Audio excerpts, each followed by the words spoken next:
ਦਿਸ਼ਾ ਪਰਿਵਰਤਨ ਨੂੰ ਵੇਖਣ ਵਾਲੇ ਸਾਰੇ ਦਰਸ਼ਕਾਂ ਨੂੰ ਜੈ ਮਸੀਹ ਦੀ। ਸਾਡੇ ਅੱਜ ਦੇ ਪ੍ਰੋਗਰਾਮ ਦੇ ਵਿੱਚ ਸ਼ਾਮਿਲ ਹੋਣ ਵਾਲੇ ਸਾਰੇ ਭੈਣ ਭਰਾਵਾਂ ਦਾ ਇੱਕ ਵਾਰ ਫਿਰ ਤੋਂ ਬਹੁਤ-ਬਹੁਤ ਸਵਾਗਤ ਹੈ। ਅਸੀਂ ਆਪਣੇ ਕਿਰਪਾਲੂ ਅਤੇ ਦਿਆਲੂ ਪਰਮੇਸ਼ਰ ਦਾ ਧੰਨਵਾਦ ਕਰਦੇ ਹਾਂ ਕਿ ਉਹਨੇ ਸਾਨੂੰ ਮੌਕਾ ਬਖਸ਼ਿਆ ਕਿ ਅਸੀਂ ਇੱਕ ਵਾਰ ਫਿਰ ਤੋਂ ਪਰਮੇਸ਼ਰ ਦੇ ਵਚਨ ਦੇ ਨਾਲ ਤੁਹਾਡੇ ਨਾਲ ਰੂਬਰੂ ਹੋਣ ਜਾ ਰਹੇ ਹਾਂ। ਦੋਸਤੋ, ਅਸੀਂ ਆਪਣੇ ਪਿਛਲੇ ਪ੍ਰੋਗਰਾਮ ਦੇ ਵਿੱਚ ਮਸੀਹੀ ਵਿਸ਼ਵਾਸ ਦੀਆਂ ਮੁੱਢਲੀ ਗੱਲਾਂ ਦੇ ਅਧੀਨ ਦੇਖ ਰਹੇ ਸੀ ਕਿ ਬਾਈਬਲ ਆਤਮਿਕ ਵਰਦਾਨਾਂ ਬਾਰੇ ਕੀ ਕਹਿੰਦੀ ਹੈ। ਅਸੀਂ ਇਸ ਵਿਸ਼ੇ ਅਧੀਨ ਹੁਣ ਤੱਕ ਦੋ ਮੁੱਖ ਗੱਲਾਂ ਦੇ ਉੱਤੇ ਵਿਚਾਰ ਕਰ ਚੁੱਕੇ ਹਾਂ। ਪਹਿਲੀ ਇਹ ਕਿ ਬਾਈਬਲ ਦੇ ਉਹ ਕਿਹੜੇ ਹਿੱਸੇ ਹਨ ਜੋ ਆਤਮਿਕ ਵਰਦਾਨਾਂ ਬਾਰੇ ਸਾਨੂੰ ਦੱਸਦੇ ਹਨ। ਦੂਜੀ ਗੱਲ ਆਤਮਿਕ ਵਰਦਾਨਾਂ ਦੇ ਪ੍ਰਦਰਸ਼ਨ ਬਾਰੇ ਸੀ। ਦੋਸਤੋ, ਸਾਨੂੰ ਵਿਸ਼ਵਾਸ ਹੈ ਕਿ ਇਹਨਾਂ ਦੋਵੇਂ ਗੱਲਾਂ ਨੂੰ ਤੁਸੀਂ ਚੰਗੀ ਤਰ੍ਹਾਂ ਸਮਝ ਲਿਆ ਹੋਵੇਗਾ। ਅੱਜ ਅਸੀਂ ਆਤਮਿਕ ਵਰਦਾਨਾਂ ਦੇ ਇਹੋ ਵਿਸ਼ੇ ਨੂੰ ਅੱਗੇ ਵਧਾਵਾਂਗੇ ਅਤੇ ਵਰਦਾਨਾਂ ਦੇ ਨਜ਼ਰੀਏ ਬਾਰੇ ਸਿੱਖਣ ਦੀ ਕੋਸ਼ਿਸ਼ ਕਰਾਂਗੇ। ਤਾਂ ਫਿਰ ਦੋਸਤੋ, ਪ੍ਰਭੂ ਯਿਸੂ ਮਸੀਹ ਜੀ ਦੇ ਨਾਮ ਵਿੱਚ ਅੱਜ ਦੇ ਅਧਿਐਨ ਪ੍ਰੋਗਰਾਮ ਦੀ ਸ਼ੁਰੂਆਤ ਕਰਦੇ ਹਾਂ। ਆਓ ਡਾਕਟਰ ਡੇਵਿਡ ਜਰਮਾਇਆ ਦੇ ਨਾਲ ਸਿੱਖਦੇ ਹਾਂ ਕਿ ਬਾਈਬਲ ਆਤਮਿਕ ਵਰਦਾਨਾਂ ਦੇ ਬਾਰੇ ਹੋਰ ਕੀ ਕਹਿੰਦੀ ਹੈ।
ਦੋਸਤੋ, ਇਸ ਪ੍ਰੋਗਰਾਮ ਵਿੱਚ ਤੁਹਾਡਾ ਸਵਾਗਤ ਹੈ ਅਤੇ ਆਪ ਇਸ ਵਿੱਚ ਮੇਰੀ ਮਦਦ ਕਰਦੇ ਹੋ ਅਤੇ ਉਸ ਕੰਮ ਨੂੰ ਕਰਨ ਲਈ ਮੈਨੂੰ ਆਜ਼ਾਦ ਰੱਖਣ ਜੋ ਕਰਨ ਲਈ ਪਰਮੇਸ਼ਰ ਨੇ ਮੈਨੂੰ ਬੁਲਾਇਆ ਹੈ।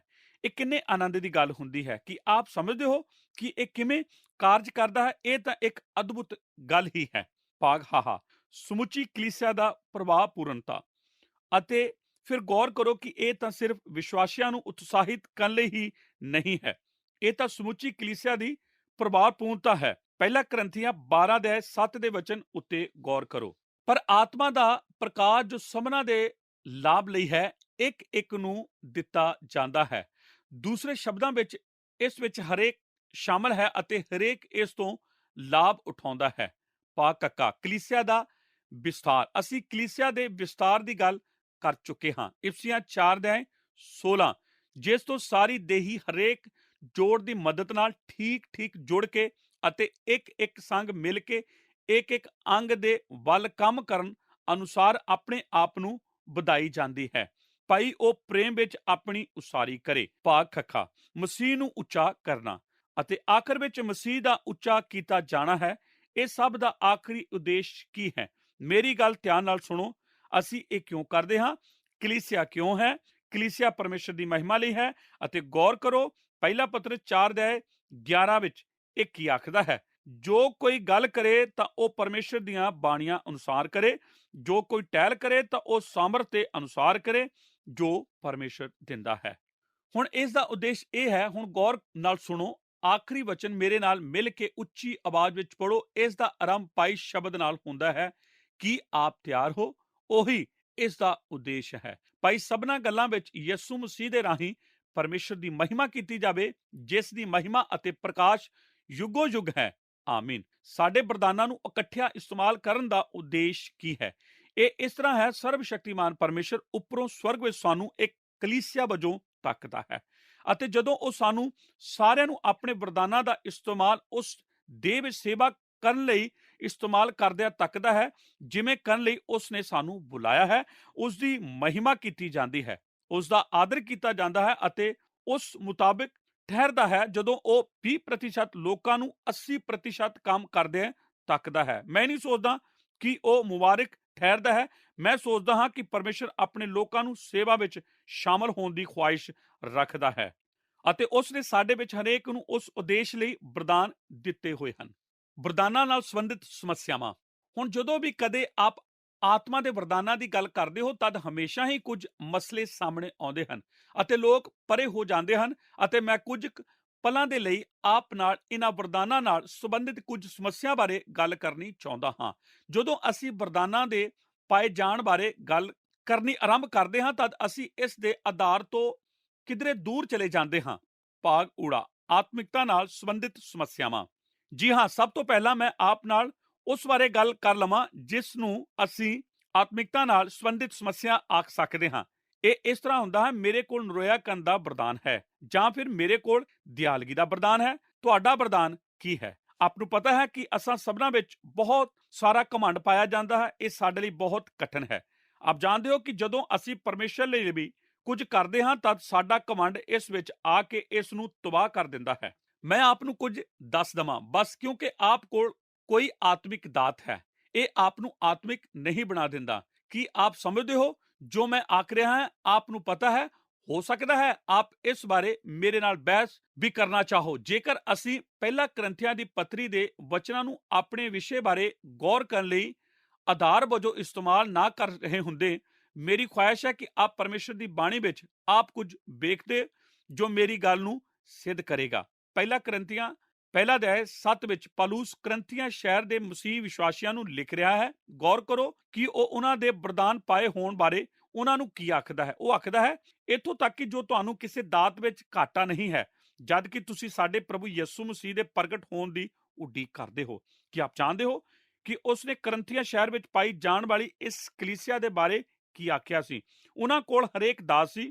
ਉਹਨਾਂ ਕੋਲ ਕਿਸੇ ਵੀ ਦਾਤ ਦੀ ਘਾਟ ਨਹੀਂ ਸੀ। ਉਹ ਤਾਂ ਕਿਸੇ ਵੀ ਇੱਕ ਦਾਤ ਤੋਂ ਰਾਹਤ ਨਹੀਂ ਸਨ। ਫਿਰ ਤਾਂ ਪਹਿਲੀ ਕਰੰਥੀਆਂ ਦੀ ਪੱਤਰੀ ਵਿੱਚ ਵਰਣਨ ਲੋਕ ਜ਼ਰੂਰੀ ਹੈ। ਵਿਸ਼ਵਾਸੀਆਂ ਦੀ ਇੱਕ ਅਸਲ ਦੇ ਰਹੇ ਹੋਣਗੇ ਨਹੀਂ, ਬਲਕਿ ਨਵੇਂ ਨੇਮ ਵਿੱਚ ਵਰਣਨ ਸਭ ਤੋਂ ਵੱਧ ਸਰੀਰਕ ਕਲੀਸਿਆ। ਕੀ ਆਪ ਨੂੰ ਗੌਰ ਕੀਤਾ ਹੈ ਕਿ ਕੋਈ ਵੀ ਕਦੇ ਆਪਣੀ ਸੰਡੇ ਸਕੂਲ ਦੀ ਜਮਾਤ ਨੂੰ ਕਰੰਥੀਆਂ ਜਮਾਤ ਨਹੀਂ ਆਖਦਾ? ਮੇਰਾ ਇੱਕ ਦੋਸਤ ਹੁੰਦਾ ਸੀ ਜਿਸ ਨੇ ਇੱਕ ਸਮੇਂ ਇੱਕ ਕਿਤਾਬ ਦੀ ਦੁਕਾਨ ਖੋਲੀ ਸੀ। ਉਸ ਨੇ ਇਸ ਦਾ ਨਾਮ ਕਰੰਥੀਆਂ ਬੁੱਕ ਸਟੋਰ ਰੱਖਿਆ ਸੀ। ਮੈਂ ਉਸ ਨੂੰ ਫੋਨ ਕਰਕੇ ਆਖਿਆ ਕਿ ਆਪ ਵਿੱਚ ਕੋਈ ਖਰਾਬੀ ਹੈ। ਮੈਂ ਉਹਨੂੰ ਆਖਿਆ ਹੈ ਕੋਈ ਅਸ਼ਲੀਲਤਾ ਨਾਲ ਸੰਬੰਧਿਤ ਦੁਕਾਨ।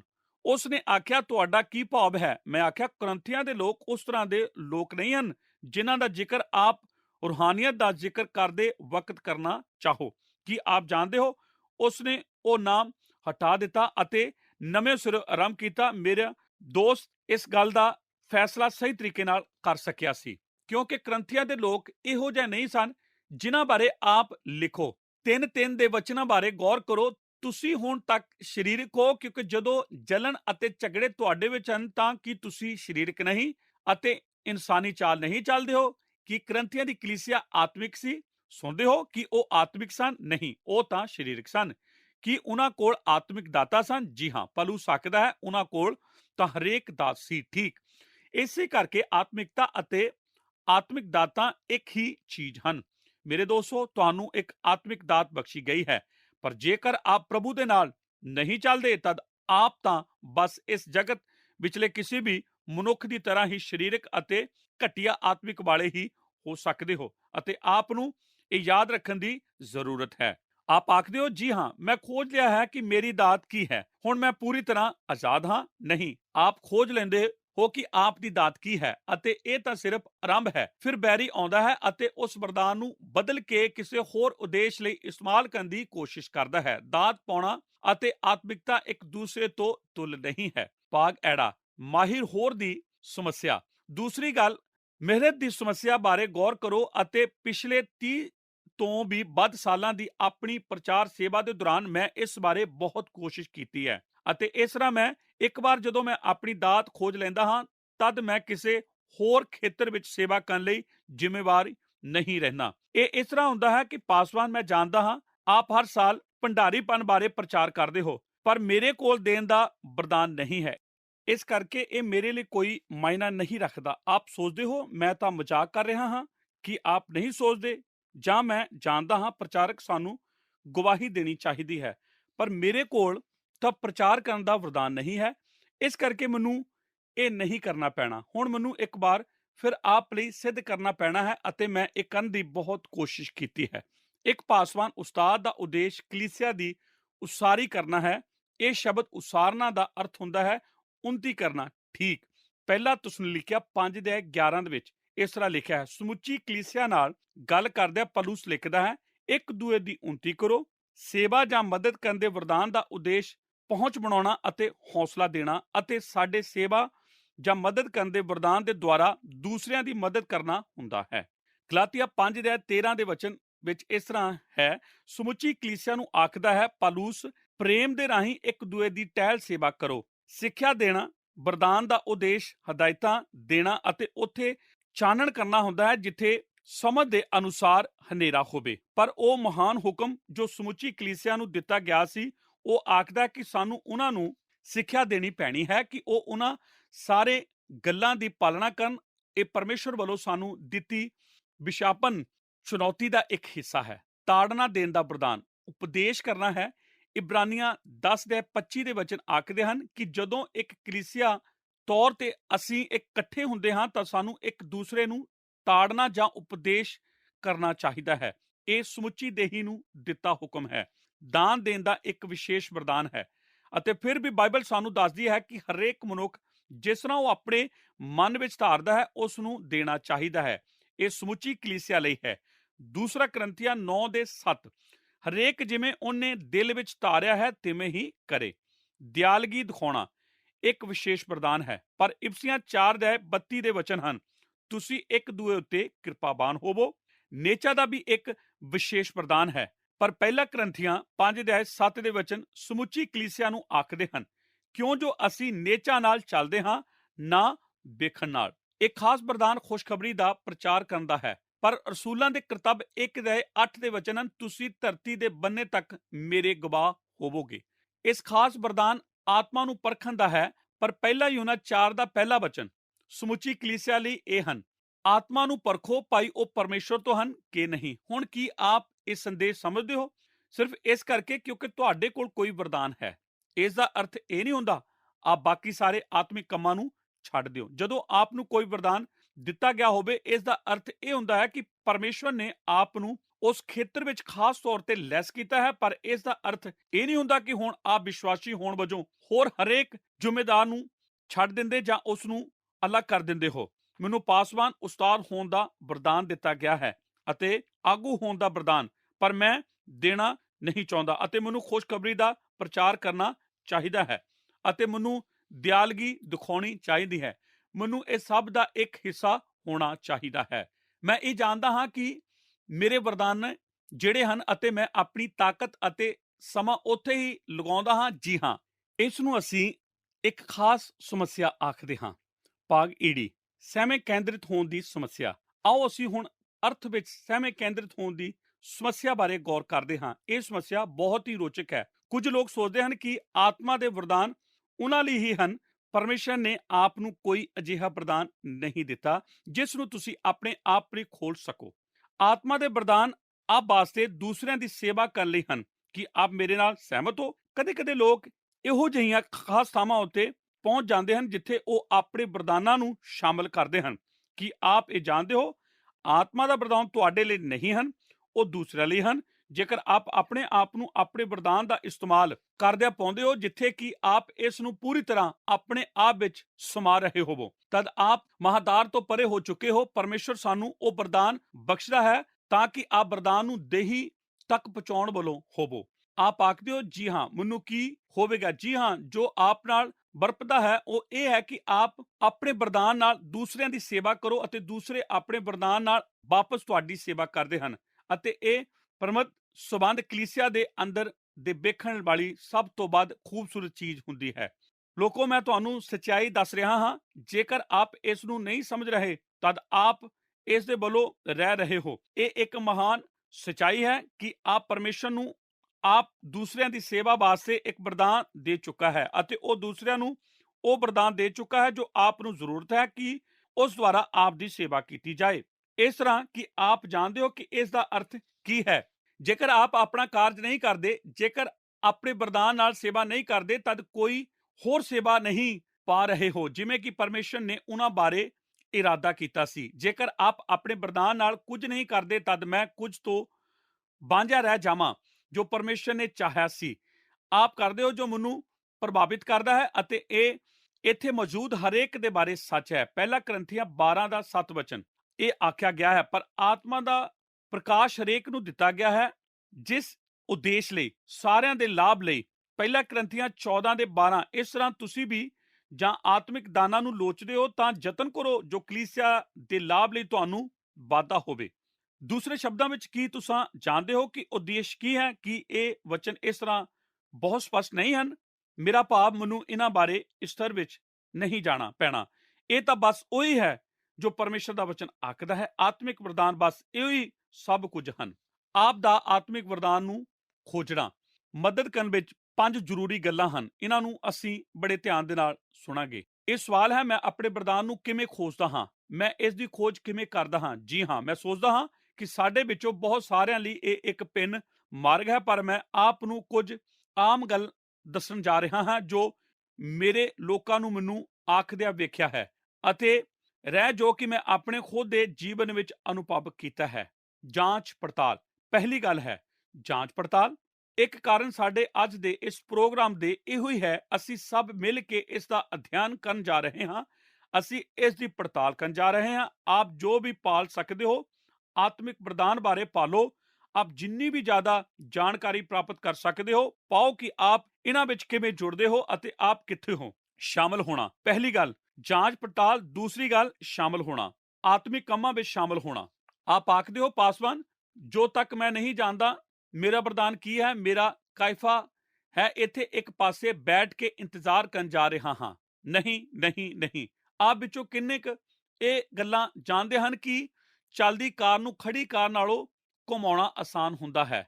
ਕਿ ਆਪ ਨੇ ਕਦੀ ਕੋਸ਼ਿਸ਼ ਕੀਤੀ ਹੈ? ਖਾਸ ਤੌਰ ਤੇ ਊਰਜਾ ਨਾਲ ਘੁੰਮਣ ਵਾਲਿਆਂ ਗੱਡੀਆਂ ਵਿੱਚ ਜਦੋਂ ਤੱਕ ਆਪ ਦੀ ਕਾਰ ਸਧਾਰਨ ਹੋ ਕੇ ਤੁਰ ਨਹੀਂ ਪੈਂਦੀ ਆਪ ਕੁਝ ਨਹੀਂ ਕਰ ਸਕਦੇ। ਜਦੋਂ ਕਾਰ ਚੱਲ ਰਹੀ ਹੋਵੇ ਤਦ ਆਪ ਇਸ ਨੂੰ ਮੌਜ ਸਕਦੇ ਹੋ। ਜਦੋਂ ਪਰਮੇਸ਼ਰ ਸਾਨੂੰ ਕਿਸੇ ਦਿਸ਼ਾ ਵਿੱਚ ਚੱਲਦੇ ਵੇਖਦਾ ਹੈ ਤਦ ਉਹ ਸਾਡੀ ਦਿਸ਼ਾ ਨਿਰਦੇਸ਼ਨ ਕਰ ਸਕਦਾ ਹੈ, ਪਰ ਜਦੋਂ ਅਸੀਂ ਖੁੱਬੇ ਹੋਈਏ ਤਦ ਸਾਨੂੰ ਘੁਮਾਉਣਾ ਪਰਮੇਸ਼ਰ ਲਈ ਬਹੁਤ ਕਠਿਨ ਹੁੰਦਾ ਹੈ। ਇਸ ਕਰਕੇ ਖੁੱਬੇ ਨਾ ਰਹੋ, ਕਿਸੇ ਨਾ ਕਿਸੇ ਕੰਮ ਵਿੱਚ ਜੁੜ ਜਾਓ ਅਤੇ ਕਿਸੇ ਭਿੰਨ ਪ੍ਰਕਾਰ ਦੀਆਂ ਸੇਵਾਵਾਂ ਦਾ ਅਨੁਭਵ ਕਰੋ। ਜੇਕਰ ਆਪ ਨੂੰ ਕੁਝ ਕਰਨ ਦਾ ਕਦੇ ਵੀ ਅਨੁਭਵ ਨਹੀਂ ਹੈ ਤਦ ਆਪ ਕਿਵੇਂ ਜਾਣਨ ਜਾ ਰਹੇ ਹੋ ਕਿ ਆਪ ਨੂੰ ਕੀ ਕਰਨ ਦਾ ਵਰਦਾਨ ਦਿੱਤਾ ਗਿਆ ਹੈ? ਦੋਸਤੋ, ਅੱਜ ਮੈਂ ਤੁਹਾਡੇ ਨਾਲ ਵਾਅਦਾ ਕਰਦਾ ਹਾਂ ਕਿ ਜੇਕਰ ਇਹ ਸੱਚ ਨਹੀਂ ਹੁੰਦਾ ਤਦ ਮੈਂ ਇੱਕ ਪਾਸਵਾਨ ਨਾ ਹੁੰਦਾ। ਆਪ ਸਾਰੇ ਉਸ ਕਹਾਣੀ ਨੂੰ ਜਾਣਦੇ ਹੋ ਜਦੋਂ ਮੇਰੇ ਪਿਤਾ ਨੇ ਮੈਨੂੰ ਇੱਕ ਛੋਟੀ ਕਲੀਸਿਆ ਵਿੱਚ ਪ੍ਰਚਾਰ ਕਰਨ ਨੂੰ ਆਖਿਆ ਸੀ ਅਤੇ ਮੈਂ ਇਹ ਝਿਜਕਦਿਆਂ ਹੋਇਆ ਕੀਤਾ ਸੀ ਅਤੇ ਇਸ ਨੂੰ ਕਰਦੇ ਵਕਤ ਕੁਝ ਮੇਰੇ ਦਿਲ ਅਤੇ ਦਿਮਾਗ ਵਿੱਚ ਆਇਆ। ਸਰਬ ਸ਼ਕਤੀਮਾਨ ਪਰਮੇਸ਼ਰ ਨੇ ਉਸ ਦਾ ਇਸਤੇਮਾਲ ਮੇਰੇ ਨਿਰਦੇਸ਼ਨ ਕਰਨ ਲਈ ਕੀਤਾ ਸੀ। ਹੁਣ ਮੈਂ ਤਾਂ ਪਹਿਲਾਂ ਹੀ ਪ੍ਰਭੂ ਦੀ ਸੇਵਾ ਕਰ ਰਿਹਾ ਸੀ। ਮੈਂ ਹਰ ਹਫ਼ਤੇ ਦੇ ਅੰਤ ਵਿੱਚ ਕਾਲਜ ਦੀ ਇੱਕ ਟੋਲੀ ਨਾਲ ਮਿਲ ਕੇ ਬਾਹਰ ਜਾਂਦਾ ਸੀ। ਮੈਂ ਮਸੀਹ ਰੇਡੀਓ ਵਿੱਚ ਸ਼ਾਮਲ ਸੀ। ਮੈਂ ਬਹੁਤ ਕੁਝ ਕਰ ਰਿਹਾ ਸੀ ਅਤੇ ਪਰਮੇਸ਼ਰ ਨੇ ਮੈਨੂੰ ਇਹ ਛੋਟਾ ਜਿਹਾ ਕੰਮ ਦਿੱਤਾ ਸੀ ਅਤੇ ਇਸ ਅਨੁਭਵ ਦੇ ਦੁਆਰਾ ਪਰਮੇਸ਼ਰ ਨੇ ਮੇਰਾ ਨਿਰਦੇਸ਼ਨ ਕੀਤਾ ਸੀ। ਇਸ ਕਰਕੇ ਜੋ ਕੁਝ ਆਪ ਨਹੀਂ ਕਰਨਾ ਚਾਹੁੰਦੇ, ਜੇਕਰ ਆਪ ਨਹੀਂ ਜਾਣਦੇ ਕਿ ਆਪ ਦਾ ਵਰਦਾਨ ਕੀ ਹੈ, ਤਦ ਇਹ ਹੈ ਪਿੱਛੇ ਬੈਠੋ ਅਤੇ ਆਖੋ ਠੀਕ ਹੈ। ਮੈਂ ਉਦੋਂ ਤੱਕ ਇੰਤਜ਼ਾਰ ਕਰਨ ਜਾ ਰਿਹਾ ਹਾਂ ਜਦੋਂ ਤੱਕ ਮੈਂ ਇਹ ਨਹੀਂ ਜਾਣ ਲੈਂਦਾ ਕਿ ਮੈਨੂੰ ਕਿਸ ਕੰਮ ਲਈ ਵਰਦਾਨ ਦਿੱਤਾ ਗਿਆ ਹੈ। ਕੰਮਾਂ ਵਿੱਚ ਸ਼ਾਮਲ ਹੋਣਾ ਅਤੇ ਵੇਖੋ ਕਿ ਪਰਮੇਸ਼ਰ ਆਪ ਦੇ ਸ਼ਾਮਲ ਹੋਣ ਦਾ ਇਸਤੇਮਾਲ ਕਿਵੇਂ ਕਰਦਾ ਹੈ। ਆਪ ਵਿੱਚੋਂ ਕੁਝ ਮਿਸ਼ਨਰੀ ਯਾਤਰਾਵਾਂ ਲਈ ਜਾਣ ਨੂੰ ਆਪਣੀ ਮਹਿਮਾ ਪ੍ਰਗਟ ਕਰਦੇ ਹਨ। ਕਿ ਆਪ ਜਾਣਦੇ ਹੋ ਕਿ ਅਸੀਂ ਆਪਣੀ ਮਿਸ਼ਨਰੀ ਕਿਵੇਂ ਪਾਉਂਦੇ ਹਾਂ। ਅਸੀਂ ਉਹਨਾਂ ਨੂੰ ਥੋੜੇ ਅਰਸੇ ਦੀਆਂ ਮਿਸ਼ਨਰੀ ਫੇਰੀਆਂ ਦਾ ਅਨੁਭਵ ਕਰਦੇ ਹਾਂ ਅਤੇ ਉਹਨਾਂ ਵਿੱਚ ਬਹੁਤ ਸਾਰੇ ਇਸ ਵਾਸਤੇ ਜਾਂਦੇ ਹਨ ਅਤੇ ਜਦੋਂ ਉਹ ਉੱਥੇ ਜਾਂਦੇ ਹਨ ਤਦ ਪਰਮੇਸ਼ਰ ਉਹਨਾਂ ਨਾਲ ਗੱਲਬਾਤ ਕਰਦਾ ਹੈ ਅਤੇ ਉਹ ਆਖਣ ਲੱਗਦੇ ਹਨ, ਵਾਹ, ਇਹੋ ਹੀ ਹੈ ਜੋ ਕਰਨ ਲਈ ਮੈਨੂੰ ਵਰਦਾਨ ਦਿੱਤਾ ਗਿਆ ਹੈ। ਪਰ ਜੇਕਰ ਕਦੇ ਵੀ ਆਪਣੇ ਆਪ ਨੂੰ ਕੰਮਾਂ ਵਿੱਚ ਸ਼ਾਮਲ ਹੋਣ ਦਾ ਅਨੁਭਵ ਨਹੀਂ ਦਿਲਾਉਂਦੇ, ਜੋ ਕਿ ਆਪ ਨੂੰ ਸੇਵਾ ਦੇ ਭਿੰਨ-ਭਿੰਨ ਨਜ਼ਰੀਏ ਦਿਖਾਉਂਦਾ ਹੈ, ਭਿੰਨ-ਭਿੰਨ ਕੰਮਾਂ ਦਾ, ਭਿੰਨ-ਭਿੰਨ ਖੇਤਰਾਂ ਦਾ, ਤਦ ਆਪ ਇਸ ਸਭ ਨੂੰ ਕਿਵੇਂ ਜਾਣਨ ਜਾ ਰਹੇ ਹੋ। ਇਸ ਕਰਕੇ ਕੰਮਾਂ ਵਿੱਚ ਜੁਟ ਜਾਓ ਅਤੇ ਜਦੋਂ ਆਪ ਕਿਰਿਆਸ਼ੀਲ ਹੋਵੋ ਤਦ ਪਰਮੇਸ਼ਰ ਆਪਣੀ ਅਗਵਾਈ ਕਰੇਗਾ। ਪਰ ਜਦੋਂ ਆਪ ਇੱਕ ਥਾਂ ਟਿਕੇ ਹੋਵੋ ਉਸ ਸਮੇਂ ਆਪ ਦੀ ਅਗਵਾਈ ਕਰਨਾ ਉਸ ਲਈ ਮੁਸ਼ਕਿਲ ਹੁੰਦਾ ਹੈ। ਮੇਰੇ ਦਫ਼ਤਰ ਵਿੱਚ ਇੱਕ ਕਹਾਵਤ ਲਿਖੀ ਹੋਈ ਹੈ ਜੋ ਇਸ ਤਰ੍ਹਾਂ ਆਖਦੀ ਹੈ, ਹੇ ਪ੍ਰਭੂ, ਮੈਂ ਇੱਕ ਦਿਨ ਕੁਝ ਠੀਕ ਕਰਨ ਦੀ ਆਸ ਕਰਦਾ ਹਾਂ, ਇਸੇ ਦੇ ਦੌਰਾਨ ਕੁਝ ਕਰਨ ਵਿੱਚ ਮੇਰੀ ਮਦਦ ਕਰ। ਆਮੀਨ, ਆਮੀਨ। ਕੀ ਮੈਂ ਇਕੱਲਾ ਹੀ ਹਾਂ ਜੋ ਇਸ ਤਰ੍ਹਾਂ ਮਹਿਸੂਸ ਕਰਦਾ ਹਾਂ? ਹੇ ਪ੍ਰਭੂ, ਇੱਕ ਦਿਨ ਮੈਂ ਕੁਝ ਠੀਕ ਕਰਨ ਦੀ ਆਸ ਕਰਦਾ ਹਾਂ, ਇਸੇ ਦੇ ਦੌਰਾਨ ਕੁਝ ਕਰਨ ਵਿੱਚ ਮੇਰੀ ਮਦਦ ਕਰ। ਆਮੀਨ। ਠੀਕ ਹੈ। ਤੀਸਰਾ ਭਾਗ, ਰੁਚੀ। ਫਿਰ ਤੀਸਰੀ ਗੱਲ ਉੱਤੇ ਧਿਆਨ ਦਿਓ, ਉਹ ਹੈ ਰੁਚੀ। ਰੁਚੀ ਸ਼ਬਦ ਨੂੰ ਲਿਖ ਲਓ। ਇਹ ਤੀਸਰਾ ਹੀ ਸ਼ਬਦ ਹੈ। ਸੇਵਾ ਦੇ ਦੁਆਰਾ ਮੈਂ ਸੱਚਮੁੱਚ ਜਿਸ ਚੀਜ਼ ਦਾ ਆਨੰਦ ਮਾਣਦਾ ਹਾਂ, ਆਮ ਕਰਕੇ ਜੋ ਕੁਝ ਕਰਨ ਦਾ ਆਪ ਆਨੰਦ ਮਾਣਦੇ ਹੋ, ਉਹ ਇਹੋ ਹੀ ਹੁੰਦਾ ਹੈ ਜੋ ਆਪ ਕਰਨ ਦੇ ਯੋਗ ਹੁੰਦੇ ਹੋ ਅਤੇ ਪਰਮੇਸ਼ਰ ਤੁਹਾਨੂੰ ਉਹ ਯੋਗਤਾ ਬਖਸ਼ ਦਿੰਦਾ ਹੈ ਅਤੇ ਅਕਸਰ ਇਹੋ ਹੀ ਇਸ ਦੀ ਕੁੰਜੀ ਹੁੰਦੀ ਹੈ। ਮਿਸਾਲ ਵਜੋਂ ਜਦੋਂ ਮੈਨੂੰ ਇੱਕ ਪ੍ਰਚਾਰਕ ਵਜੋਂ ਸੇਵਾ ਵਿੱਚ ਬੁਲਾਇਆ ਗਿਆ ਸੀ ਅਤੇ ਮੈਂ ਤਾਂ ਪਹਿਲਾਂ ਹੀ ਇੱਕ ਪ੍ਰਮੁੱਖ ਸੇਵਕ ਸੀ ਅਤੇ ਰੇਡੀਓ ਪ੍ਰਸਾਰਣ ਵਿੱਚ ਇੱਕ ਵਸਾਈ ਵਜੋਂ ਮੈਨੂੰ ਅੱਗੇ ਤੋਰਿਆ ਗਿਆ ਸੀ। ਮੈਂ ਬੰਦ ਸੀ, ਮੈਂ ਤਾਂ ਬਸ ਉੱਥੇ ਨਹੀਂ ਸੀ, ਪਰ ਪਰਮੇਸ਼ਰ ਨੇ ਮੇਰੇ ਬੋਲਣ ਅਤੇ ਰੇਡੀਓ ਪ੍ਰਸਾਰਣ ਦੀ ਰੁਚੀ ਨੂੰ ਇਸਤੇਮਾਲ ਕੀਤਾ ਅਤੇ ਉਸ ਨੇ ਇਸ ਦਾ ਇਸਤੇਮਾਲ ਮੈਨੂੰ ਉਸ ਪਾਸੇ ਤੋਰਨ ਲਈ ਕੀਤਾ ਜਿੱਥੇ ਉਸ ਨੇ ਚਾਹਿਆ ਸੀ ਕਿ ਮੈਂ ਹੋਵਾਂ। ਉਸ ਨੇ ਮੈਨੂੰ ਉਹ ਬਖਸ਼ਿਆ ਜੋ ਉਸ ਨੇ ਚਾਹਿਆ ਸੀ ਕਿ ਮੈਂ ਕਰਾਂ ਅਤੇ ਇਸ ਨੂੰ ਘੁਮਾਇਆ ਤੇ ਮੈਨੂੰ ਉਹ ਸਭ ਵਾਪਸ ਦਿੱਤਾ ਜੋ ਮੈਂ ਕਰਨਾ ਚਾਹੁੰਦਾ ਸੀ। ਕਿ ਇਹ ਹੈਰਾਨ ਕਰਨ ਵਾਲੀ ਗੱਲ ਨਹੀਂ ਹੈ? ਸਭ ਤੋਂ ਭੈੜੀ ਗੱਲ ਜੋ ਮੇਰੇ ਨਾਲ ਉਦੋਂ ਬਰਪੀ ਜਦੋਂ ਪਰਮੇਸ਼ਰ ਨੇ ਮੈਨੂੰ ਪ੍ਰਚਾਰ ਕਰਨ ਲਈ ਬੁਲਾਇਆ ਸੀ, ਉਹ ਇਹ ਸੀ ਕਿ ਮੈਨੂੰ ਆਪਣੇ ਰੇਡੀਓ ਵਾਲਾ ਵਿਵਸਾਏ ਛੱਡਣਾ ਪੈਣਾ ਸੀ। ਕਿ ਇਹ ਅਨੋਖੀ ਗੱਲ ਨਹੀਂ ਹੈ। ਅਸੀਂ 2000 ਰੇਡੀਓ ਸਟੇਸ਼ਨਾਂ ਉੱਤੇ ਪਾਏ ਜਾਂਦੇ ਸਾਂ ਜੋ ਕਿ ਸਾਡੇ ਜਗਤ ਵਿੱਚ ਹਨ। ਮੇਰਾ ਭਾਵ ਹੈ ਕਿ ਮੈਂ ਕਦੇ ਵੀ ਰੇਡੀਓ ਦੇ ਦੁਆਰਾ ਸੇਵਾ ਕਰਨ ਵਾਲੋਂ ਵਜੋਂ ਕਦੇ ਵੀ ਇੰਨਾ ਅੱਛਾ ਨਹੀਂ ਸੀ ਹੋ ਸਕਦਾ। ਇਹ ਪਰਮੇਸ਼ਰ ਨੇ ਮੇਰੇ ਵਾਸਤੇ ਕੀਤਾ ਸੀ। ਆਮੀਨ। ਧਿਆਨ ਨਾਲ ਸੁਣੋ, ਬਾਈਬਲ ਇਸ ਤਰ੍ਹਾਂ ਆਖਦੀ ਹੈ, ਆਪਣਾ ਮਾਰਗ ਯਹੋਵਾ ਉੱਤੇ ਛੱਡ ਦੇ ਅਤੇ ਉਹ ਤੇਰੇ ਮਨੋਰਥਾਂ ਨੂੰ ਪੂਰਾ ਕਰੇਗਾ। ਆਮੀਨ। ਇਸ ਕਰਕੇ ਪਰਮੇਸ਼ਰ ਦੇ ਨਾਲ ਚੱਲਣਾ ਆਰੰਭ ਕਰੋ। ਉਹ ਆਪ ਨੂੰ ਇਹ ਨਹੀਂ ਆਖਣ ਦੇਵੇਗਾ। ਮੈਨੂੰ ਤਾਂ ਫਿਰ ਇਹ ਪਾਲਣ ਵਿੱਚ ਡਰ ਲੱਗਦਾ ਹੈ ਕਿ ਮੇਰੇ ਵਰਦਾਨ ਕੀ ਹੈ। ਹੋ ਸਕਦਾ ਹੈ ਮੈਨੂੰ ਅਫਰੀਕਾ ਦੇ ਕਿਸੇ ਕਬੀਲੇ ਦੀ ਸੇਵਾ ਕਰਨ ਲਈ ਵਰਦਾਨ ਪ੍ਰਾਪਤ ਹੋਵੇ। ਨਹੀਂ, ਨਹੀਂ, ਨਹੀਂ। ਪਰਮੇਸ਼ਰ ਆਪ ਨੂੰ ਵਰਦਾਨ ਦੇਣ ਜਾ ਰਿਹਾ ਹੈ ਅਤੇ ਉਹ ਆਪ ਨੂੰ ਇਸ ਦੇ ਨਾਲ ਹੀ ਰੁਚੀ ਵੀ ਦੇਣ ਜਾ ਰਿਹਾ ਹੈ। ਇਸ ਕਰਕੇ ਆਪਣੀਆਂ ਰੁਚੀਆਂ ਦੇ ਪਿੱਛੇ ਲੱਗੋ। ਮੈਂ ਕਿਹੜੀ ਗੱਲ ਵਿੱਚ ਰੁਚੀ ਰੱਖਦਾ ਹਾਂ। ਭਾਗ 4, ਆਪਸੀ ਗੱਲਬਾਤ। ਚੌਥੀ ਚੀਜ਼, ਆਪਸੀ ਗੱਲਬਾਤ। ਕਿਸ ਖਾਸ ਸੇਵਾ ਵਿੱਚ ਮੈਂ ਸਭ ਤੋਂ ਵੱਧ ਪ੍ਰਭਾਵਸ਼ਾਲੀ ਹੋਵਾਂ ਔਰ ਜਾਪਦਾ ਹਾਂ ਇੱਕ ਵਿਸ਼ਵਾਸੀ ਉਸ ਤਰ੍ਹਾਂ ਦੀਆਂ ਸੇਵਾਵਾਂ ਵਿੱਚ ਸਭ ਤੋਂ ਵੱਧ ਪ੍ਰਭਾਵਸ਼ਾਲੀ ਹੋਵੇਗਾ ਜਿਨ੍ਹਾਂ ਵਿੱਚ ਆਤਮਾ ਨੇ ਖਾਸ ਯੋਗਤਾਵਾਂ ਬਖਸ਼ੀਆਂ ਹਨ। ਪ੍ਰਭਾਵਸ਼ਾਲੀ ਇਸ ਦਾ ਇੱਕ ਅੱਛਾ ਇਸ਼ਾਰਾ ਹੋ ਸਕਦਾ ਹੈ ਕਿ ਇੱਕ ਵਿਅਕਤੀ ਨੂੰ ਕਿਸ ਤਰ੍ਹਾਂ ਦਾ ਵਰਦਾਨ ਬਖਸ਼ਿਆ ਗਿਆ ਹੈ। ਮੈਨੂੰ ਬਹੁਤ ਹੈਰਾਨੀ ਹੋਈ ਸੀ। ਮੈਂ ਆਪਣੇ ਪਹਿਲੇ ਸੰਦੇਸ਼ ਦਾ ਪ੍ਰਚਾਰ ਸਮਾਪਤ ਕੀਤਾ ਸੀ ਕਿ ਕੁਝ ਸੁਲਝੇ ਹੋਏ ਲੋਕ ਅੱਗੇ ਮੇਰੇ ਕੋਲ ਆ ਕੇ ਆਖਣ ਲੱਗੇ ਸਨ ਕਿ ਜੋ ਕੁਝ ਮੈਂ ਆਖਿਆ ਸੀ ਉਹਨਾਂ ਨੇ ਸੱਚਮੁੱਚ ਉਸ ਨੂੰ ਸਮਝ ਲਿਆ ਸੀ। ਇਸ ਨੇ ਮੇਰੇ ਦਿਲ ਨੂੰ ਆਸ਼ੀਸ਼ ਦਿੱਤੀ ਸੀ। ਇਸ ਨੇ ਮੈਨੂੰ ਇਸ ਤੋਂ ਜਾਣੂ ਕਰਵਾ ਦਿੱਤਾ ਸੀ ਕਿ ਸ਼ਾਇਦ ਇਹੋ ਹੀ ਹੈ ਉਹ ਹੋ ਸਕਦਾ ਜੋ ਮੈਨੂੰ ਕਰਦੇ ਹੋਣਾ ਚਾਹੀਦਾ ਹੈ। ਮੈਂ ਅਕਸਰ ਤਾਂ ਅਰਨਾਈਜ਼ ਸੈਟ ਬਾਰੇ ਪੜ੍ਹਨਾ ਯਾਦ ਕਰਦਾ ਹਾਂ, ਜਿਸ ਨੇ ਇੱਕ ਆਖਿਆ ਸੀ ਕਿ ਉਹ ਅਕਸਰ ਉਹਨਾਂ ਲੋਕਾਂ ਦੀ ਭੈੜੀ ਸਥਿਤੀ ਬਾਰੇ ਸੋਚਦਾ ਹੁੰਦਾ ਸੀ ਜਿਨ੍ਹਾਂ ਨੇ ਇਹ ਮਹਿਸੂਸ ਕੀਤਾ ਸੀ ਕਿ ਉਹਨਾਂ ਨੂੰ ਪ੍ਰਚਾਰ ਕਰਨ ਦਾ ਵਰਦਾਨ ਦਿੱਤਾ ਗਿਆ ਸੀ, ਪਰ ਉਹ ਸ਼ਿਕਾਇਤ ਕਰਦੇ ਸਨ ਕਿ ਕਿਸੇ ਨੇ ਵੀ ਸੁਣਨ ਦਾ ਵਰਦਾਨ ਨਹੀਂ ਸੀ ਦਿੱਤਾ ਗਿਆ। ਮੇਰੇ ਦੋਸਤੋ, ਜੇਕਰ ਆਪ ਸੋਚਦੇ ਹੋ ਕਿ ਤੁਹਾਡੇ ਕੋਲ ਪ੍ਰਚਾਰ ਕਰਨ ਦਾ ਵਰਦਾਨ ਹੈ ਅਤੇ ਆਪ ਕਿਸੇ ਨੂੰ ਵੀ ਸੁਣਨ ਦਾ ਵਰਦਾਨ ਨਾਲ ਨਹੀਂ ਵੇਖਦੇ, ਤਦ ਆਪ ਨੂੰ ਅਗਲੀ ਗੱਲ ਵੱਲ ਵਧਣ ਦੀ ਜ਼ਰੂਰਤ ਹੈ। ਸਮੂਹ ਗਾਇਕ ਦੀ ਟੋਲੀ ਵਿੱਚ ਸਾਡੇ ਵਿਚਕਾਰ ਇੱਕ ਚੀਜ਼ ਪਾਈ ਜਾਂਦੀ ਹੈ। ਇਹ ਕੋਈ ਆਤਮਿਕ ਵਰਦਾਨ ਨਹੀਂ, ਪਰ ਇਹ ਤਾਂ ਇੱਕ ਕਿਸਮ ਦਾ ਸੌਦਾ ਹੈ। ਜੇਕਰ ਆਪ ਸੋਚਦੇ ਹੋ ਕਿ ਆਪ ਕੋਲ ਸੰਗੀਤ ਦਾ ਵਰਦਾਨ ਹੈ, ਤਦ ਘੱਟੋ ਘੱਟ ਇੱਕ ਹੋਰ ਵਿਅਕਤੀ ਜ਼ਰੂਰ ਹੋਣਾ ਚਾਹੀਦਾ ਜੋ ਆਪ ਨਾਲ ਸਹਿਮਤ ਹੁੰਦਾ ਹੋਵੇ, ਠੀਕ ਹੈ? ਕਿਉਂਕਿ ਜੇਕਰ ਆਪ ਜਾਣਦੇ ਹੋ ਮੈਂ ਕਿਸ ਚੀਜ਼ ਬਾਰੇ ਗੌਰ ਕਰ ਰਿਹਾ ਹਾਂ, ਆਪ ਕੀ ਕੁਝ ਕਰਨ ਵਿੱਚ ਸਭ ਤੋਂ ਵੱਧ ਪ੍ਰਭਾਵਸ਼ਾਲੀ ਹੋਵੋ। ਇਹ ਇਸ ਤਰ੍ਹਾਂ ਦੀ ਹੋਰ ਕੁੰਜੀ ਹੈ ਜਿਸ ਦੀ ਔਖ ਆਪ ਨੂੰ ਕਰਨ ਦੀ ਜ਼ਰੂਰਤ ਹੈ। ਪਿਆਰੇ ਦਰਸ਼ਕੋ, ਸਾਡੇ ਅੱਜ ਦੇ ਪ੍ਰੋਗਰਾਮ ਦੇ ਵਿੱਚ ਹਿੱਸਾ ਲੈਣ ਲਈ ਤੁਹਾਡਾ ਬਹੁਤ-ਬਹੁਤ ਧੰਨਵਾਦ। ਤੁਸੀਂ ਵੇਖ ਰਹੇ ਸੀ ਦਿਸ਼ਾ ਪਰਿਵਰਤਨ। ਇਸ ਪ੍ਰੋਗਰਾਮ ਦੇ ਅਧੀਨ ਅੱਜ ਅਸੀਂ ਆਤਮਾ ਦੇ ਵਰਦਾਨਾਂ ਦੇ ਪ੍ਰਤੀ ਨਜ਼ਰੀਏ ਉੱਤੇ ਗੌਰ ਕੀਤਾ ਸੀਗਾ। ਆਤਮਿਕ ਵਰਦਾਨ ਕਲੀਸਿਆ ਦੇ ਵਿਸਥਾਰ ਦੇ ਲਈ ਦਿੱਤੇ ਜਾਂਦੇ ਹਨ। ਇਹਨਾਂ ਦਾ ਉਦੇਸ਼ ਮਸੀਹ ਦੇ ਨਾਮ ਨੂੰ ਉੱਚਾ ਚੱਕਣਾ, ਮਸੀਹ ਦੀ ਦੇਹ ਭਾਵ ਕਲੀਸਿਆ ਨੂੰ ਪ੍ਰਭਾਵੀ ਬਣਾਉਣਾ ਹੁੰਦਾ ਹੈ। ਆਤਮਿਕ ਵਰਦਾਨ ਆਤਮਾ ਦੇ ਫਲਾਂ ਤੋਂ ਭਿੰਨ ਹੁੰਦੇ ਹਨ। ਪਰਮੇਸ਼ਰ ਜਦੋਂ ਸਾਨੂੰ ਕਿਸੇ ਖਾਸ ਖੇਤਰ ਦੇ ਵਿੱਚ ਕੰਮ ਕਰਨ ਦੇ ਲਈ ਆਪਣਾ ਵਰਦਾਨ ਦਿੰਦਾ ਹੈ, ਤਾਂ ਇਸ ਦਾ ਇਹ ਮਤਲਬ ਨਹੀਂ ਹੈ ਕਿ ਅਸੀਂ ਬਾਕੀ ਦੇ ਕੰਮਾਂ ਨੂੰ ਕਰਨਾ ਬੰਦ ਕਰ ਦਈਏ, ਪਰ ਸਾਨੂੰ ਦੂਜੇ ਕੰਮਾਂ ਦੇ ਨਾਲ ਹੀ ਆਪਣੇ ਇਸ ਵਰਦਾਨ ਨੂੰ ਵੀ ਚਮਕਾਉਣ ਦੀ ਲੋੜ ਹੁੰਦੀ ਹੈ। ਅਸੀਂ ਆਤਮਿਕ ਵਰਦਾਨਾਂ ਤੋਂ ਹੋਣ ਵਾਲੀਆਂ ਸਮੱਸਿਆਵਾਂ ਦੇ ਉੱਤੇ ਵੀ ਗੌਰ ਕੀਤਾ।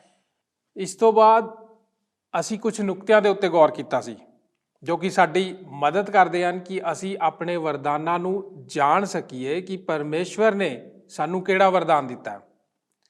ਸੋ ਦੋਸਤੋ, ਸਮਾਂ ਆ ਗਿਆ ਆਪਣੇ ਪ੍ਰੋਗਰਾਮ ਨੂੰ ਸਮਾਪਤ ਕਰਨ ਦਾ। ਇਸ ਦੇ ਬਾਕੀ ਹਿੱਸੇ ਦੇ ਉੱਤੇ ਅਸੀਂ ਆਪਣੇ ਅਗਲੇ ਪ੍ਰੋਗਰਾਮ ਦੇ ਵਿੱਚ ਗੌਰ ਕਰਾਂਗੇ। ਆਓ ਅਖੀਰ ਦੇ ਵਿੱਚ ਪ੍ਰਾਰਥਨਾ ਕਰਦੇ ਹਾਂ। ਸਾਡੇ ਮਹਾਨ ਜਿੰਦਾ ਅਨੁਗ੍ਰਹਕਾਰੀ ਪਰਮੇਸ਼ਰ ਪ੍ਰਭੂ ਯਿਸੂ ਮਸੀਹ ਜੀ ਦੇ ਨਾਂ 'ਚ ਤੁਹਾਡਾ ਧੰਨਵਾਦ ਕਰਦੇ ਹਾਂ ਕਿ ਤੁਸੀਂ ਪ੍ਰਭੂ ਸਾਨੂੰ ਅੱਜ ਮੌਕਾ ਦਿੱਤਾ ਕਿ ਇੱਕ ਵਾਰ ਫਿਰ ਤੋਂ ਤੁਹਾਡੇ ਚਰਨਾਂ 'ਚ ਆ ਕੇ ਪ੍ਰਭੂ ਅਸੀਂ ਤੁਹਾਡੇ ਵਚਨ ਵਿੱਚੋਂ ਪਿਤਾ ਪਰਮੇਸ਼ਵਰ ਸਿੱਖ ਸਕੀਏ। ਤੁਸੀਂ ਪ੍ਰਭੂ ਜੀ ਅੱਜ ਆਪਣੇ ਆਤਮਿਕ ਵਰਦਾਨਾਂ ਦੇ ਵਿਸ਼ੇ 'ਚ ਸਾਨੂੰ ਸਮਝਾਉਂਦੇ ਹੋਏ ਸਾਡੇ ਨਾਲ ਗੱਲਬਾਤ ਕੀਤੀ। ਔਰ ਪ੍ਰਭੂ ਜੀ ਤੁਹਾਨੂੰ ਇਸ ਗੱਲ ਨੂੰ ਸਮਝਾਇਆ ਕਿ ਆਤਮਿਕ ਵਰਦਾਨ ਕਿਸੇ ਮਨੁੱਖ ਦੀ ਵਿਅਕਤੀਗਤ ਉન્નਤੀ ਵਾਸਤੇ ਨਹੀਂ, ਪਰੰਤੂ ਕਲੀਸਿਆ ਦੀ ਉન્નਤੀ ਵਾਸਤੇ ਹਨ। ਪਿਤਾ ਪਰਮੇਸ਼ਰ, ਅਸੀਂ ਤੁਹਾਡਾ ਧੰਨਵਾਦ ਕਰਦੇ ਹਾਂ ਇਸ ਨਜ਼ਰੀਏ ਦੇ ਲਈ ਵੀ ਜੋ ਤੁਸੀਂ ਸਾਨੂੰ ਸਿਖਾਇਆ ਕਿ ਆਤਮਿਕ ਵਰਦਾਨਾਂ ਦੀ ਧੁਨ 'ਚ ਰਹੋ। ਲੇਕਿਨ ਪਿਤਾ ਪਰਮੇਸ਼ਰ, ਤੁਸੀਂ ਚਾਹਿਆ ਕਿ ਅਸੀਂ ਆਪਣੇ ਉਦੇਸ਼ ਨੂੰ ਨਾ ਭੁੱਲੀਏ ਕਿ ਆਤਮਿਕ ਵਰਦਾਨਾਂ ਦਾ ਉਦੇਸ਼ ਤੁਹਾਡੇ ਨਾਮ ਨੂੰ ਉੱਚਾ ਚੁੱਕਣਾ ਔਰ ਪ੍ਰਭੂ ਜੀ ਤੁਹਾਡੀ ਕਲੀਸਿਆ ਦੀ ਤਰੱਕੀ ਕਰਨਾ ਹੈ। ਪਿਆਰੇ ਪਿਤਾ ਪਰਮੇਸ਼ਰ, ਤੁਸੀਂ ਸਾਨੂੰ ਉਹ ਗੱਲਾਂ ਸਿਖਾਈਆਂ ਜਿਨ੍ਹਾਂ ਦੇ ਜ਼ਰੀਏ ਅਸੀਂ ਆਪਣੇ ਆਪ 'ਚ ਤੁਹਾਡੇ ਉਸ ਵਰਦਾਨ ਨੂੰ ਦੇਖ ਸਕਦੇ ਹਾਂ ਜਿਸ ਦੇ ਜ਼ਰੀਏ ਤੁਸੀਂ ਚਾਹੁੰਦੇ ਹੋ ਕਿ ਅਸੀਂ ਤੁਹਾਡੀ ਸੇਵਕਾਈ 'ਚ ਆਪਣਾ ਯੋਗਦਾਨ ਦੇ ਸਕੀਏ। ਪ੍ਰਭੂ ਜੀ, ਇਹਨਾਂ ਸਾਰੀ ਗੱਲਾਂ ਵਾਸਤੇ ਤੁਹਾਡਾ ਧੰਨਵਾਦ ਦਿੰਦੇ ਹਾਂ ਔਰ ਪ੍ਰਾਰਥਨਾ ਕਰਦੇ ਪਿਤਾ ਪਰਮੇਸ਼ਰ, ਸਾਡੇ ਜਿੰਨੇ ਵੀ ਦਰਸ਼ਕ ਇਸ ਪ੍ਰੋਗਰਾਮ ਨੂੰ ਦੇਖ ਰਹੇ ਨੇ ਉਹਨਾਂ ਸਾਰਿਆਂ ਦੇ ਜੀਵਨਾਂ 'ਚ ਤੁਸੀਂ ਵੱਡਾ ਕੰਮ ਕਰੋ। ਉਹਨਾਂ ਸਾਰਿਆਂ ਦੀ ਮਦਦ ਕਰੋ ਕਿ ਉਹ ਆਪਣੇ ਆਪਣੇ ਖੇਤਰ ਦੇ ਵਿੱਚ ਜਿੱਥੇ ਉਹਨਾਂ ਨੂੰ ਕੰਮ ਕਰਨਾ ਉਸ ਦੇ ਲਈ ਆਪਣੇ ਵਰਦਾਨ ਨੂੰ ਪਛਾਣ ਸਕਣ। ਪਿਆਰੇ ਪਿਤਾ ਪਰਮੇਸ਼ਰ, ਇਹਨਾਂ ਸਾਰਿਆਂ ਦੀ ਜ਼ਰੂਰਤਾਂ ਨੂੰ ਸਵਰਗ ਤੋਂ ਪੂਰਾ ਕਰੋ। ਪਿਆਰੇ ਪਿਤਾ ਪਰਮੇਸ਼ਰ, ਧੰਨਵਾਦ ਕਰਦੇ ਹਾਂ ਕਿ ਤੁਸੀਂ ਸਾਡੀ ਪ੍ਰਾਰਥਨਾ ਨੂੰ ਸੁਣਿਆ। ਯਿਸੂ ਨਾਸਰੀ ਜੀ ਦੇ ਨਾਂ 'ਚ ਮੰਗਦੇ ਹਾਂ, ਆਮੀਨ। ਜੈ ਮਸੀਹ ਦੀ। ਕੀ ਤੁਹਾਨੂੰ ਇਹ ਪ੍ਰੋਗਰਾਮ ਪਸੰਦ ਆਇਆ? ਹੁਣੇ ਸਾਨੂੰ ਇੱਕ ਮਿਸ ਕਾਲ ਦਿਓ ਤੇ ਤੁਸੀਂ ਅਗਲੇ ਜੇਤੂ ਹੋ ਸਕਦੇ ਹੋ।